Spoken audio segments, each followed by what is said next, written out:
રાત્રે પોલીસ સ્ટેશનમાં પટ્ટા મારવામાં આવ્યા પગના ભાગમાં. બરોબર. અને એને વરઘોડા સ્વરૂપે એનો અમરેલીમાં વરઘોડો કાઢ્યો.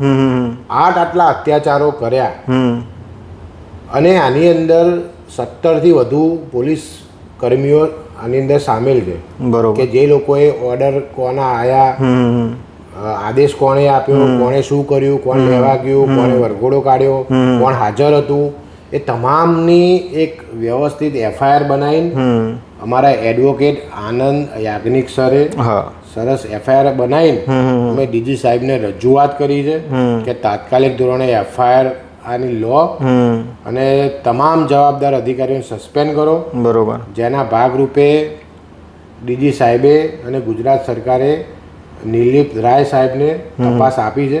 નિલીપ રાયની તપાસ ચાલુ પણ થઈ ગઈ છે અને એ